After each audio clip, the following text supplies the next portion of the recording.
Hello everyone, a very warm welcome to Ecoholics YouTube channel. I am Shruti Jha and today I am yet another in front of you taking another current scheme which is in news named by Production Linked Incentive Scheme, PLI 2.0. तो PLI 2.0 is the second version of Production Linked Incentive Scheme. PLI scheme है, किस sector से related है, क्या इसका objective है, वो हम इस सेशन में देखने वाले हैं। तो देखिए, जो प्रोडक्शन लिंक्ड इंसेंटिव, आपको नाम जैसा पता चल रहा है, जितना ज्यादा आपकी इंडस्ट्री, जितना ज्यादा आपका बिजनेस प्रोडक्शन करेगा, गवर्नमेंट सरकार उतना ज्यादा इंसेंटिव आपको प्रोवाइड करेगी। तो इससे आपको एक चीज तो समझ में आ रही होगी, ये जो PLI स्कीम है वो हमारे इंडियन मैन्युफैक्चरिंग सिस्टम को बढ़ावा देने के लिए सरकार द्वारा लेकर आई गई है। ठीक है, अब आपको पता है कि प्रोडक्शन, अगर किसी भी इंडस्ट्री को बोला जाएगा कि इतना प्रोडक्शन आपको करना है, इतना आपका टारगेट है, बट इससे ऊपर अगर आप करते हो तो आपको गवर्नमेंट से इंसेंटिव दिया जाएगा। तो कोई भी इंडस्ट्री, कोई भी बिजनेस बहुत एक्टिवली इस प्रोसेस में आगे काम करने लगेंगे। तो इससे बहुत सारे बेनिफिट्स होंगे। हमारा जो मैन्युफैक्चर सेक्टर है वो बूस्ट होगा, जॉब क्रिएशंस यहां पे करी जाएंगी क्योंकि प्रोडक्शन बढ़ाया जा रहा है। तो लेबर की जरूरत इंडस्ट्रीज में पड़ सकती है। ठीक है, जॉब क्रिएशन बढ़ेगा, मैन्युफैक्चरिंग सेक्टर तो बूस्ट हो ही रहा है, इन्वेस्टमेंट भी हम अट्रैक्ट करेंगे। तो ऐसी बहुत सारी चीजें जो हैं वो PLI स्कीम के चलते इंडिया में विटनेस करी गई हैं। और इसका जो सेकेंड वर्जन है वो आप देखोगे अभी जो सेक्टर्स में लेकर आया गया है, सबसे ज्यादा जो की ऑब्जर्वेंस यहां पर की जा रही है वो दी जा रही है ड्रोन इकोसिस्टम को बढ़ावा देने के लिए। क्यों ही ड्रोन इकोसिस्टम को बढ़ावा देने के लिए यहां पर PLI 2.0 में इसका इनकलकेशन किया गया है? क्योंकि जो हम अगर देखें, अगर यहां पे देखें तो भाई प्रोडक्शन कितने ड्रोन्स का यहां पे होने की बात करी गई है, तो 30% of the total drone value needs to be developed locally. ठीक है, क्यों? क्योंकि यहां पे आप एक इशू देखोगे, क्यों ड्रोन की बात करी गई, जैसा मैं आपको पहले बता रही थी, तो 50 to 60% जो हम ड्रोन्स बनाते हैं उसका जो सामान है वो हम बाहर से इंपोर्ट करते हैं। तो इंपोर्ट को भी घटाने के लिए PLI जो है वो स्कीम का एक ऑब्जेक्टिव रखा गया है कि इंपोर्ट्स भी किसी सेक्टर्स में हम बहुत ज्यादा इंपोर्ट्स को बुलवा रहे हैं इंडिया में, जो कि हमारे इंडियन इकोनॉमी के लिए अच्छा नहीं है। ज्यादा इंपोर्ट किसी भी कंट्री के लिए अच्छा नहीं होता है। एक्सपोर्ट्स अच्छे होते हैं, बट इंपोर्ट जितना कम रहे उतना स्टेबिलिटी आपकी इकोनॉमी में अच्छी बनी रहती है। तो इसीलिए यहां पे देखा गया कि 50 to 60% जो है यहां पे ड्रोन का जो भी सामान है वो इंडिया में बुलवाया जा रहा था थ्रू द इंपोर्ट। तो इस चीज को एड्रेस करने के लिए यहां पे ड्रोन सेक्टर को इन्वॉल्व किया गया है, which will focus on the local production of drones and there components and also promote services related to drones such as leasing and the software sales। तो leasing और software sales ये सारी चीजें इसमें जो है वो इंक्लूड करी गई हैं। Now moving further, what are the objectives of PLI 2.0? तो ये जो प्रोडक्शन लिंक्ड इंसेंटिव स्कीम है इसके क्या ऑब्जेक्टिव्स हैं? तो देखिए, इनिशियल में ही मैंने आपको जो ऑब्जेक्टिव्स बताए थे वो ही इसमें हम देखने वाले हैं। सबसे पहला तो आ जाएगा एनहांस ग्लोबल कंपेटिटिवनेस। आपको पता है कि China, US, Japan, these are the manufacturing hubs, giants currently at the global stage। तो अगर हम भी अपने मैन्युफैक्चरिंग सेक्टर को और ज्यादा बूस्ट करते हैं तो हमारे लिए एक कंपेटिटिवनेस बढ़ेगी, और काफी ज्यादा जब कंपेटिटिवनेस आपकी बढ़ती है तो इन्वेस्टमेंट्स भी आपकी तरफ अट्रैक्ट होते हैं, कंट्रीज जो हैं आपकी तरफ अट्रैक्ट होती हैं। ठीक है, जो आपका एक डोमेस्टिक कंजम्पशन है वो ही सिर्फ मैटर नहीं करता है, आपकी जो मैन्युफैक्चरिंग इंडस्ट्री कैसी है वो बहुत ज्यादा एक्टिव एक वेरिएंट होती है आपकी इकोनॉमिकल ग्रोथ को मेंटेन करने के लिए। आपको पता है कि जब चाइना और इंडिया के केस में हम बात करते हैं तो चाइना हमसे इतना आगे निकल कैसे गया? तो इसी वजह से निकला क्योंकि उन्होंने इनिशियल डेज में जब उनको इंडिपेंडेंस मिली थी तब से ही वो अपने मैन्युफैक्चरिंग सेक्टर पे बहुत ही ऑब्जर्व करते रहे हैं, बहुत उस पर ध्यान देते रहे हैं, और इंडिया में मैन्युफैक्चरिंग सेक्टर को ओवरलैप करके हमने तुरंत जंप मार दिया सर्विस सेक्टर की तरफ। तो ये जो लीप हमने लिया है ये इंडियन इकोनॉमी को अभी तक सफर करवा रहा है, और इसीलिए जो मैन्युफैक्चरिंग सेक्टर है इसको डे बाय डे गवर्नमेंट सोचती है कि जो लूप होल क्रिएट हो चुका है, बीच में एक गैप क्रिएटेड है, उसको हम फिल करने की कोशिश जल्दी से जल्दी करें। तो यहां पे फिर दूसरा आपका आ जाता है जॉब क्रिएशन। देखिए, मैंने आपको पहले भी बताया कि प्रोडक्शन अगर बढ़ावा देने की बात हो रही है तो job creation automatically will come into picture. Then is the boost domestic manufacturing. तो भाई इंडिजिनियस मैन्युफैक्चरिंग की बात हो रही है यहां पे, आपकी खुद की जो इंडस्ट्रीज हैं वो अपने खुद के प्रोडक्ट्स लोकली अडॉप्ट करें और उसका मैन्युफैक्चरिंग करें। ठीक है, फॉरेन से किसी प्रोडक्ट को आप ना बुलाएं, सिर्फ असेंबल कर रहे हैं तो वो आपका प्रोडक्ट नहीं कहलाएगा।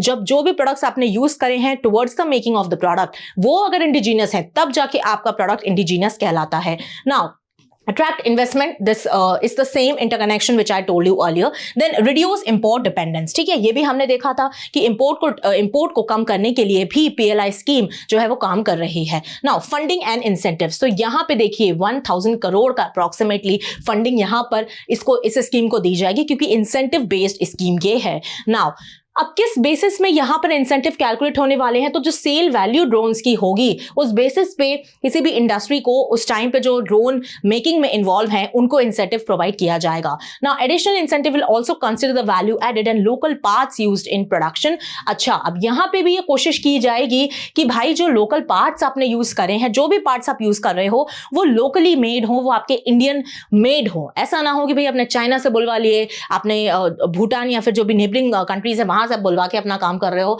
ये चीज नहीं चलेगी. तो यहां से जो लोकली आपका प्रोडक्शन है ना वो भी इंप्रूव होगा. ठीक है, अब this scheme intends to support various sectors including defence, agriculture and surveillance. आपको पता है कि ड्रोन्स आजकल हर एक सेक्टर में एक्टिवली इन्वॉल्व हो रहे हैं और ड्रोन्स का बहुत ज्यादा एक कॉन्ट्रीब्यूशन देखने को मिलता है, एडवांटेज है हर एक इंडस्ट्री के लिए. तो यहाँ पे सर्विलेंस में भी काम आते हैं. फिर डिफेंस एग्रीकल्चर सेक्टर में देखो तो वहां पे भी ड्रोन्स की काफी हेल्प है. Now about the PLI 2.0 scheme. अब ये देखिए मई 2023 में इसको लेकर आया गया था. अभी रिसेंटली यहाँ पे ड्रोन का एक एडिशन आपको देखने मिला कि ड्रोन इकोसिस्टम जो एक ड्रोन लैंडस्केप इंडिया में है उसको और ज्यादा इनहांस और ब्रॉडन करने के लिए. अब यहाँ पे अगर आप देखो तो ये PLI स्कीम जो थी वो मैन्युफैक्चरिंग सेक्टर को बूस्ट करने के लिए लेकर आई गई थी. और किस मिशन के अंडर लेकर आई गई थी, तो आत्मनिर्भर भारत मिशन के अंडर. क्योंकि इंडिया में हमेशा PM मोदी का एक विजन रहा है to make India self reliant based on its economy. ठीक है, हमें सेल्फ रिलायंट होना है, दूसरी कंट्री पे किसी भी तरीके से हमें डिपेंडेंट नहीं होना है.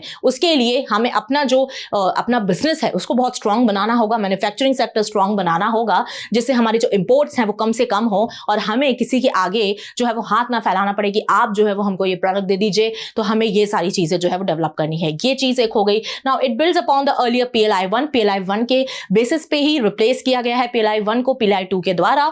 Expends the scope to more sectors and higher incentives. Now what are the objectives? Definitely to make India a global manufacturing hub, जिसमें जो आउटर ग्लोबल कंट्रीज के इन्वेस्टर्स हैं वो आके इन्वॉल्व हों और इन्वेस्टमेंट करें इंडिया में. जिससे इन्वेस्टमेंट अगर बढ़ेगा तो इकोनॉमिकल ग्रोथ भी बढ़ेगी, जो इंडस्ट्रीज हैं उनका भी मोटिवेशन बढ़ेगा. Now, to attract investments and increase employment opportunities, same ways I was telling, okay, reduce import dependence and increase exports.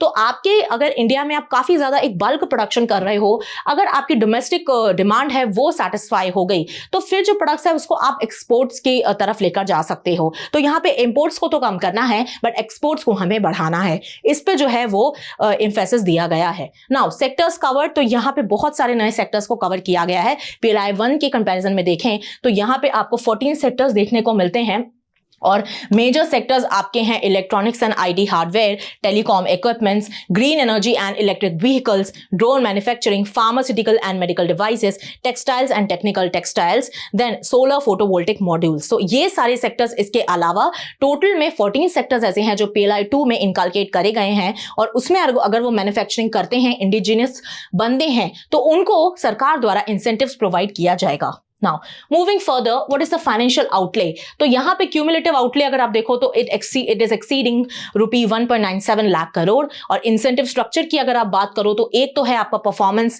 linked और एक है आपका slab based incentive. अब यहाँ पे कोशिश की जा रही है performance based में कि भाई incremental production कितना हो रहा है, आपने production कितना किया, कितना पुराने से पहले आपने प्रोडक्शन अब किया है, अर्लियर कितना करते थे, कितना आपने बढ़ाया है, जॉब क्रिएशन कितनी करी है. ठीक है, कितना ज्यादा आपने यहाँ पे कोशिश करी है कि इन्वेस्टमेंट आप अपने इंडस्ट्री के लिए लेकर आए हो और इंडिया के लिए वो बेनिफिशियल है. उसके बेसिस में डिसाइड किया जाएगा कि आपकी परफॉर्मेंस क्या रही और आपको कितना इन्वेस्टमेंट दिया जाना चाहिए. फिर स्लैब बेस्ड इन्वेस्टमेंट की अगर आप बात करो तो higher rewards for exceeding pre defined production and investment targets. तो जो प्री डिफाइंड प्रोडक्शन था उसमें जितना ज्यादा आपने प्रोडक्शन आप लेकर आए हो और कितना ज्यादा यहाँ पे आपने इन्वेस्टमेंट टारगेट को अचीव किया है, उस बेसिस में एक स्लैब के फॉर्मेट में आपको इंसेंटिव्स प्रोवाइड किए किए जाएंगे। अब यहाँ पे एलिजिबिलिटी देखो तो companies must demonstrate incremental investment in plant, machinery and other infrastructure. तो आपको भाई हर चीज में देखना पड़ेगा कि आपकी प्लांट मशीनरी कैसी है और आपका इंफ्रास्ट्रक्चर कैसा है, उसमें भी आपको ध्यान देना होगा। Then they must achieve specific production and revenue milestones. अब भाई हो सकता है कि आपकी कंपनी का 10 करोड़ का रेवेन्यू है बट आपने अब उसका रेवेन्यू को बढ़ाकर 20 करोड़ कर दिया है, तो eventually you have increased your production, तब जाके आपका रेवेन्यू बढ़ा होगा क्योंकि आपके प्रोडक्ट सेल हुए होंगे। तो यहां पे एक माइलस्टोन आपने टच किया, ठीक है, तो भी आप एलिजिबल हो जाते हो, उस कंपनी वो एलिजिबल हो जाते हो किसके लिए, इंसेंटिव पाने के लिए। Strict compliance with the environmental and labour standards. तो आपने जो भी लेबर को आपने जॉब दी है, आपने प्रोडक्शन किया है, तो ऐसा तो नहीं कि आपने इन्वायरमेंट को नुकसान पहुंचाया हो या फिर जो लेबर्स आपके यहाँ काम कर रहे हैं वो बहुत ज्यादा उनको डिस्क्रिमिनेटरी बिहेवियर है या फिर उनके वेजेस सही नहीं है, ये भी आपको ध्यान में रख के काम करना है, ठीक है। सरकार ऐसे ही आपको पैसे नहीं दे देगी, ऐसे ही इंसेंटिव नहीं दे देगी। Now the PLI 2.0 scheme is expected to now significantly enhance India's manufacturing GDP contribution. All India pan India level पे देखो तो यहाँ पे हमारा GDP कंट्रीब्यूशन जो है उसमें बढ़ोतरी देखने को मिलेगी और आपको इकोनॉमी जो है इंडिया की बढ़ते हुए दिख सकती है क्योंकि manufacturing sector is directly related towards the to boost the economic growth of any country, ठीक है। तो यहाँ पे GDP एक मेजर फैक्टर है। फिर उसके बाद आप देखो कि making India a preferred destination for whom, for the global manufacturers, जो भी इन्वेस्टमेंट करना चाहते हैं, चाइना में इन्वेस्टमेंट नहीं करना चाहते क्योंकि आपको पता है कि चाइना से आजकल काफी इन्वेस्टर्स जो हैं वो पैसे को विड्रॉ करके इंडिया में लगा रहे हैं, इंडिया में प्लान कर रहे हैं। तो ऐसे केस में हमको उनको एक ऑल्टरनेटिव प्रोवाइड करना होगा और PLI स्कीम उस केस में एक माइलस्टोन स्कीम साबित हो सकती है। Now accelerate this transition to a sustainable and technologically driven economy. तो यहां पे आप definitely you are moving towards the development but don't forget the sustainability of the economy, the sustainability of the environment which is the prior importance for nowadays and the need of the hour. Okay, the success of PLI 2.0 depends on the consistent policy implementation, attracting global investments and building domestic capabilities. तो यहाँ पे कोशिश करनी है कि भाई आप अपनी डोमेस्टिक कैपेबिलिटी को डे बाय डे जो है वो बढ़ाइए, ठीक है। ऐसे मत करिए कि एकदम से आपने सोच लिया कि ठीक है आज मैं अगर 1 रुपये का इन्वेस्टमेंट कर रहा हूँ या फिर 1 रुपये का मैं प्रोडक्शन कर रहा हूँ तो कल मुझे जो है वो 100 रुपीज का प्रोडक्शन करना है। This is not possible. धीरे धीरे धीरे आपको जो है वो यहाँ पे एक सेल्फ रिलायंट होना पड़ेगा। फिर आपको देखना पड़ेगा कि यहाँ पे ग्लोबल इन्वेस्टमेंट है जो वो भी आपके कंट्री में आए और अच्छे तरीके से आए, एक पॉजिटिव वे में आए, आपकी इकोनॉमी को जो है वो अफेक्ट ना करे। सो with this we have come to the end of the PLI 2.0 scheme. Thank you so much. I hope आपको इस स्कीम की थोड़ी बहुत अंडरस्टैंडिंग मेरे सेशन के थ्रू मिली होगी। Don't forget to subscribe to our channel Ecoholics. Till then पढ़ते रहिए, खुश रहिए। जय हिंद, जय भारत।